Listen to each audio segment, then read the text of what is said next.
Gabby Petito update. I wanted to bring you an update on Gabby Petito. There's a lot going on in this case right now. Brian Laundrie has been named an official person of interest in this case. That was released by the Northport Police Department. There's more information being revealed daily, even by the moment, and I believe things are moving fast, which is good. If you haven't been following the case of 22-year-old missing Florida woman by the name of Gabby Petito, please go back and watch my first video on her. The link is in the notes below, and I will also put it here. I'll continue to update as much information as I have, but we now know that there actually was a 911 call made on August 12, 2021 to the location that the couple was staying at on their road trip. They were not the ones that called 911, and this was due to a domestic dispute. Welcome to Left Undone, Incomplete Investigations. I'm Kathryn.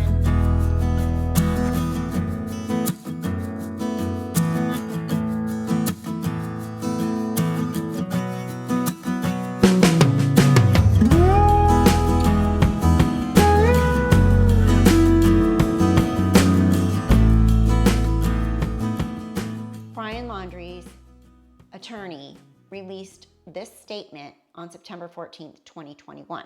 He says, "This is an extremely difficult time for both the Petito family and the Laundrie family. I understand that a search has been organized for Miss Petito in or near Grand Teton National Park in Wyoming.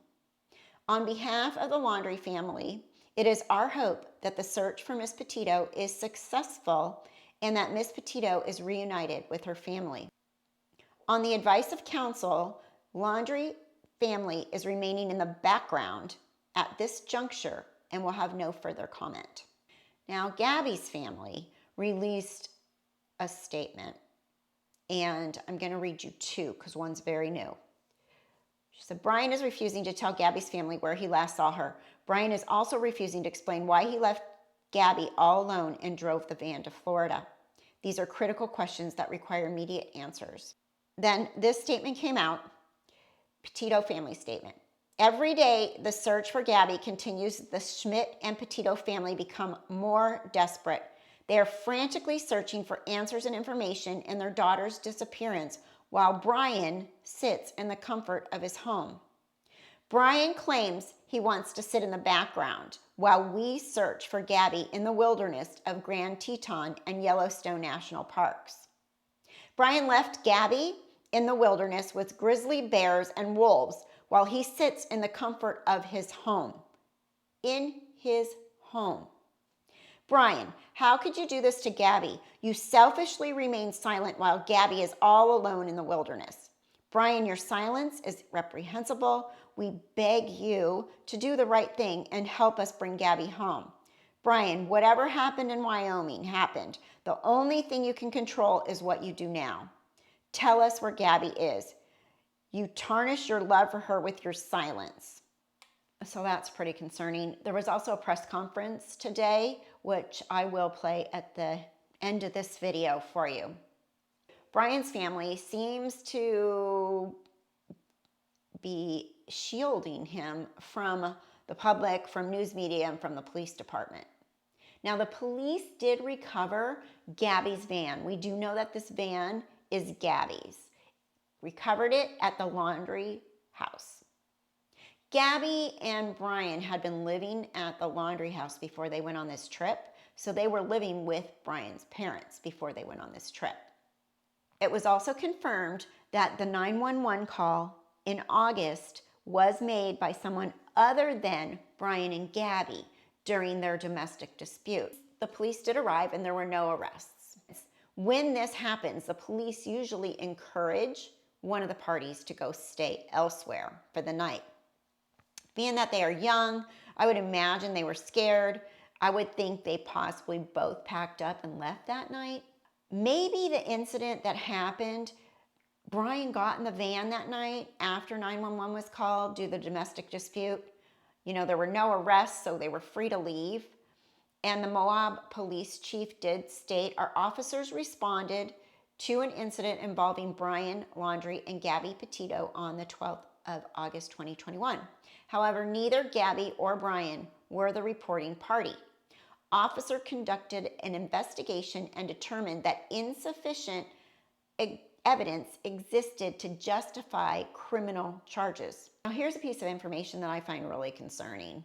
According to Gabby's step-uncle, who posted this on social media, Brian went home some way, somehow, from August 17th to August 23rd. It's being said that when he was home, him and his father moved all of their things, Gabby's things, to storage at that time. There's a pretty in-depth interview with Gabby's mom that I did read online, where she questions Brian's trip back to Florida in August to help his father move their things into a storage unit. She wonders why it was necessary to move Gabby's things during the road trip, and what became of Gabby's things. Where are her things? Now, from what I can put together, he did come back on their road trip. I had assumed that he had flown to Florida, but there's other possibilities, in my opinion. He could have left with the van at that time, drove the van to Florida, got there on the 17th, packed up her stuff with his dad, saying they broke up and that she's back in New York or whatever. Or he flew there and left Gabby on the road trip. Either way, he must have flown back. Whether he took the van and left it in Florida and came back saying he was coming to get her, or he left the van there, flew again. I don't know, probably not that relevant, but makes you wonder what was going through his mind. And why did he come back? Did he come back because he thought they were making up, or did he come back to do something sinister? Now, we know that Gabby was alive on August 24th because she reached out to her father and told him that the power was out where she was staying at a hotel and that she was hungry and she couldn't get to her finances because of the Wi-Fi being out or whatever. And so her father did order her a pizza to be sent to this hotel in Salt Lake City. Was she alone at that point? Was Brian back with her? I'm not clear on that one, but her father did get her a pizza. That was on the 23rd of August, if I misspoke. On the 24th of August, they were actually seen checking out of this hotel, both of them together. And on the 25th, she either FaceTimed her mother or talked physically on the phone to her mother, but her mother did speak to her and she sounded fine, according to her mother, on August 25th. That was the very last verbal communication that they had with Gabby. During that call, from what I'm gathering, she told her mom they were going to be heading to Grand Teton and Yellowstone, and they may not have service at some point. Now, the media has been out in front of Brian Laundrie's parents' house all week. His father's name is Christopher Laundrie, and he's 62 years old. Gabby's mother's interview with the Daily Mail said that on September 10th, she did reach out to both Brian and his mother, Roberta, via text and got zero response back. She said, I texted Brian's mom that I was trying to get in touch with Gabby, and I also texted Brian, and she received zero response. After that, she was nervous and clearly felt like something really bad was happening, and she went to report Gabby as a missing person. Now, there's some information that Brian was pulled over in the van, refused to talk, and asked for a lawyer, but officially they said the van was seized from Brian's parents' home. Gabby's family is just begging the Laundrie family not to remain in the background, but to help find Gabby.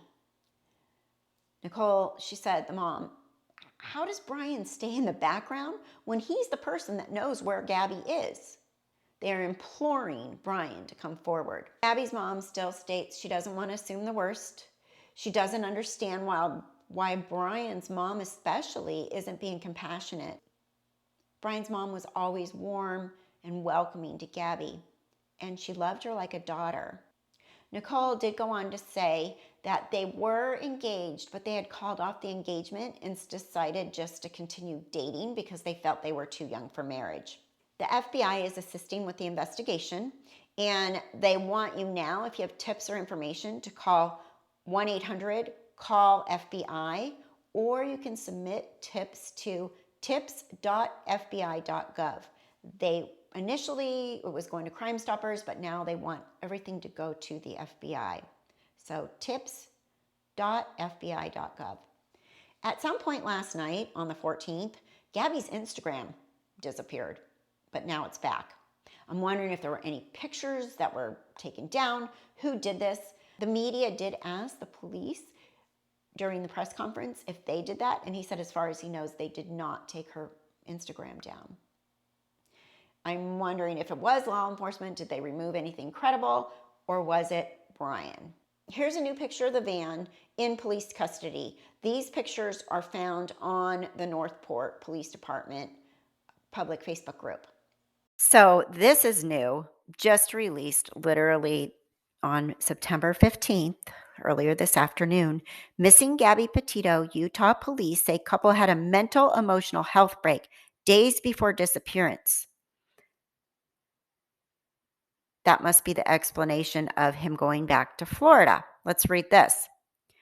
Brian Laundrie, the fiance of missing woman Gabby Petito, told a Moab Police Department officer during an August 12th incident that Gabby tried to slap him because she thought he was going to leave her in Moab without a ride, according to a police report obtained by Fox News. The incident, which occurred roughly 2 weeks before Petito went missing, started when a witness called 911 over possible domestic violence near Moonflower Community Cooperative and said he saw Petito and Laundrie arguing over a phone.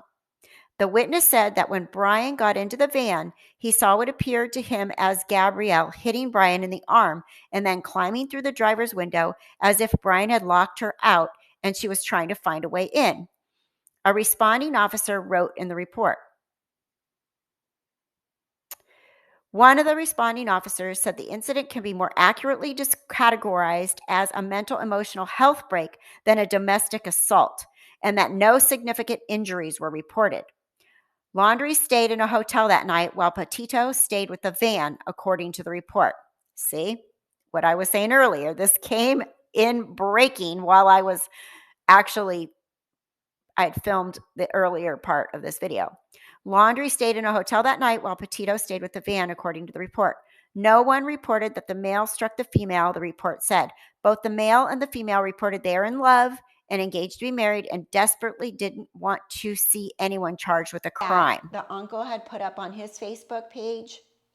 Domestic reported on 8/12. Brian went to Florida 8/17 to 8/23. Left hotel in Salt Lake City 8/24. In Grand Teton, Wyoming 8/25. Told a friend through Snapchat on 8/27 she is heading to Yellowstone. And last text from her phone was on August 30th saying no service in, they said Yosemite, but I think that's just misspoken. Was it even her? And then this statement is from the Northport Police Department. The national search into the disappearance of Gabrielle Petito of Northport continues. Due to the parties in this case residing in Northport, Florida, the Northport Police Department will be the primary investigating agency in partnership with the FBI. We will also continue to work with the Suffolk County Police Department, and we are thankful for their assistance. Several detectives are working around the clock to piece this complex and far-reaching situation together. Gabrielle's vehicle was recovered here in Northport at her home on September 11th, a home shared with her boyfriend, Brian Laundrie, and his parents. That vehicle was fully processed for evidence along with FBI agents Tuesday evening. As of now, Brian has not made himself available to be interviewed by investigators or has provided any helpful details. We know Brian returned here to Northport on September 1st, 10 days before her family reported her missing on September 11th. We have no information that a crime has occurred here in Northport. Brian Laundrie is a person of interest in this case. As a father, I can imagine the pain and suffering Gabby's family is going through. We are pleading with anyone, including Brian, to share information with us on her whereabouts in the past few weeks. The lack of information from Brian is hindering this investigation. The answers will eventually come out. We will help find Gabby. We will help find anyone who may be involved in her disappearance, says Northport Police Chief Todd Garrison. The FBI again, the number. The FBI has set up a national hotline to receive tips. 1-800-CALL-FBI, which is 225-5324. 1-800-225-5324. This is now our primary tip line. So far, we have received hundreds of tips, which are being vetted through multiple agencies.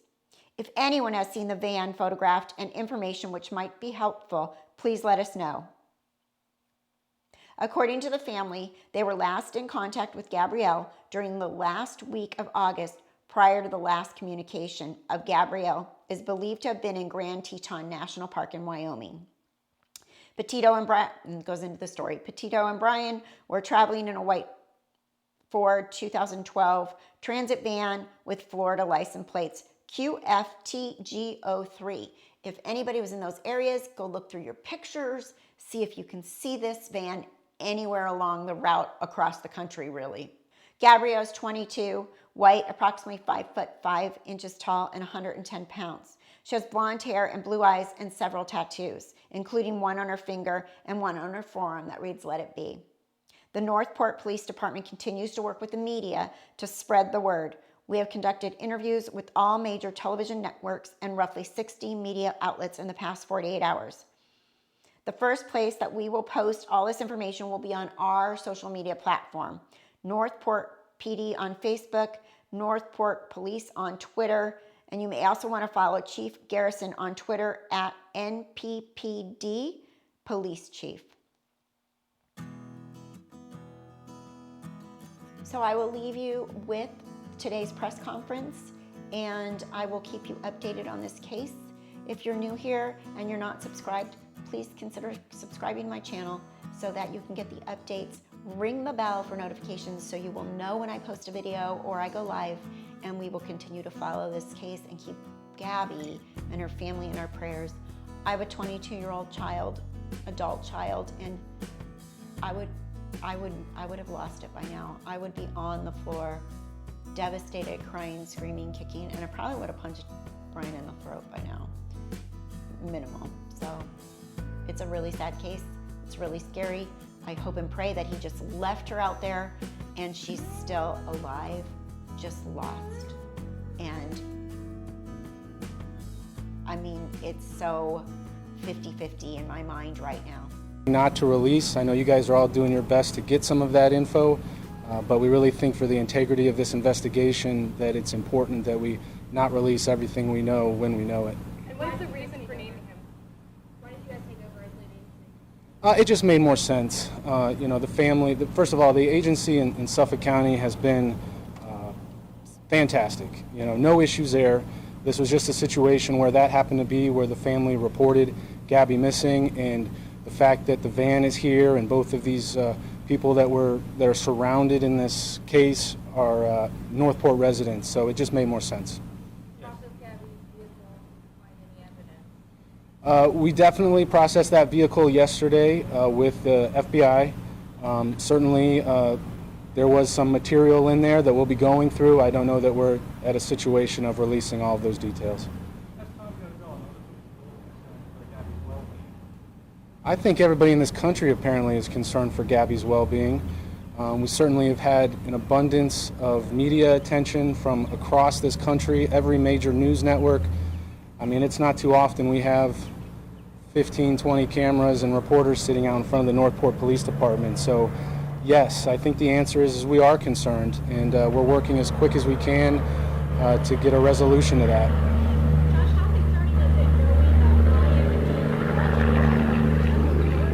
There were 10 days where he was here and this thing. Yeah, I think we can all make come up with an idea of what that means. I don't know that we're at the point of solidifying anything. We don't know what Brian knows. I mean, that's the bottom line. And we're hopeful to talk to him. He needs to talk to us.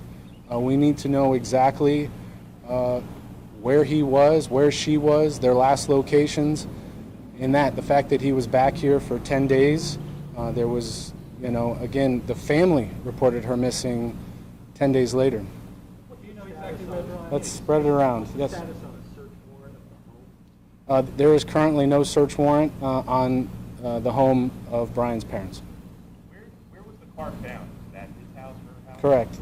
The vehicle was found at Brian's parents' home where Brian and Gabby reside. Do you know where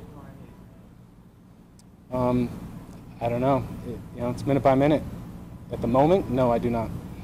And Josh, why was he named a person of interest? Why did you come to that conclusion? I think most people would come to that conclusion in this case. He was the last known person that we have information was around her. How you define person of interest is up to you, but certainly we are interested in talking with him. What does not cooperating look like?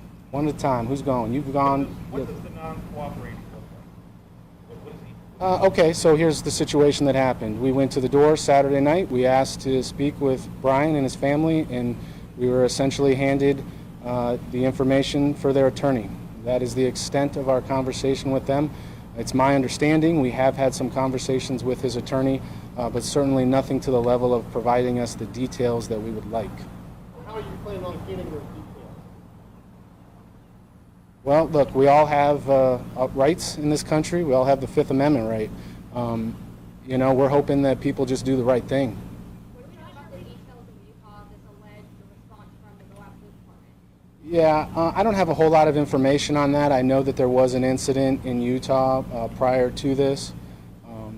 That could potentially be some information we'll have later today. Who told the cops? Again, I don't know. Another incident in Utah where 2 women were killed that were also really Mhm. and are we possibly talking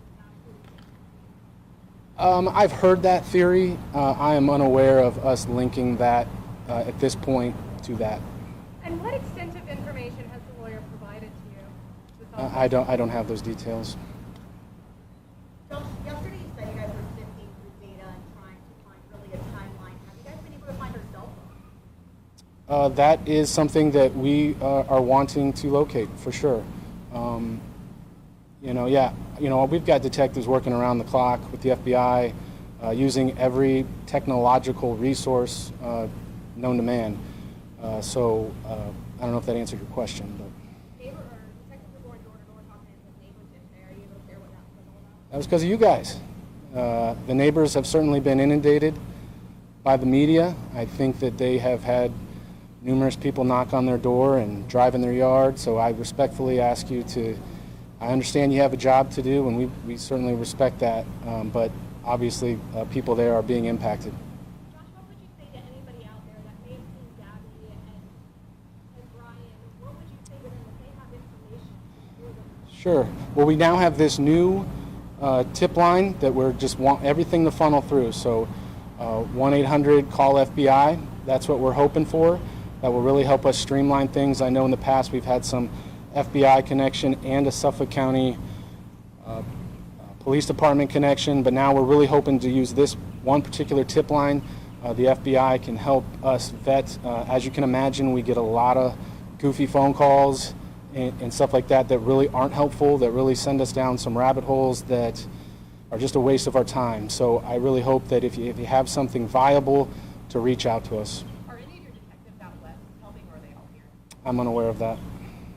And is there anything your office can do to force him to talk, like such as seeking an arrest warrant, taking him into custody? Are you close to that?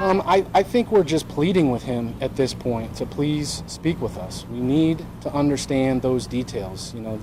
They put out a release yesterday saying they remain in the background. That is not good enough. We need the details. And do you plan to escalate those requests? As far as doing what? I mean, we all have the Fifth Amendment right in this country not to speak. Anything under the law that we are capable and able to do to to try to get information, whether it be through Brian or anyone else, we will do. Was Brian allowed to ride the van? Get into it one time. Yes, ma'am. Is Wyoming still the last known location? Is there a search going on there right now? We do not have a search that we've organized in Wyoming. It is my understanding that the family themselves from New York has flown to Wyoming. I cannot confirm that they're doing their own search. I have heard that. I believe that to be true, but I cannot confirm that. Has the FBI Well, one second. We got this. Yes, ma'am. was Brian legally allowed to drive the van? Was he a co-owner or insured? Any implications? The van is in her name. So as far as insurance-wise, that has not been a conversation that I've had. Certainly the fact that it was in her possession, I mean, I don't know that any of us are currently worried about a stolen vehicle charge. We're trying to get to the bottom of this. The FBI joined that search. I do not have knowledge of that, ma'am. How does NPD feel about the investigation right now? Any closer than you were yesterday? I know it's only been 24 hours. Right. I think with every minute, more details come in, more things are worked on. I can tell you right now, we do not have, a definitive answer here. But they are working on it. I think every day, some of this technology takes time. I think some requests through, whether it be bank statements or app usage or whatever, some of those issues take time. Thankfully, the FBI is helpful for us in this and probably speeding some of that up. At this point in the investigation, is most still hopeful that there could be a positive outcome? Absolutely. We have to do that for ourselves, but more importantly for the family. We want them to understand that if she's out there, we're doing everything in our power to bring her home. But obviously, we have a role to plan for the worst. And Josh, do you have any leads related to the evidence of the van? Do you have anything on how Yeah, I mean, that van was processed less than 12 hours ago as far as with the FBI, the inside. We did a cursory search of it on the outside when we initially got that van on Saturday, but wanting to make sure, you only get one shot at some of these things. So we handled it professionally and appropriately. So certainly not to the level of we're ready to come out here and speak with you all on it. And is part of the investigation including pulling highway cameras and things like that? Absolutely. Yep, we'll use everything. Tolls, highway cameras, gas station surveillance cameras, tips, cell phone usage, financials, whatever. And anything to report from those cameras? Like when he was driving? I can tell you that we have received some video footage from different times. Whether that is helpful, I don't know. Can you share what those times were? I cannot. And to be clear, it was Suffolk PD who was the lead investigator before? The Suffolk County Police Department, yes. And again, I want to be clear. I know this isn't necessarily important for your story, but this was not a matter of taking over control. This was just what made sense. Josh, the Instagram account, Gabby's Instagram account has been restored. Do you have any knowledge of what I can tell you that we were initially made aware of that by the media this morning, and we are looking into that. That was, to my knowledge, that was not something that we have done. Okay? And his attorney, is he based on Long Island in New York? He is. He is. So no local counsel has been, to your knowledge? Correct. We've been provided one name and one phone number. Are any of your detectives in New York? Not to my knowledge. Okay? All right. Thank you, everybody. We really appreciate the work that you do to get this information out. It is important, and we understand the public need for info on this, and we're working for a good resolution, hopefully. Thank you. Right now. So thank you for watching Left Undone, Incomplete Investigations. I'm Kathryn. Stay safe, stay well, stay kind.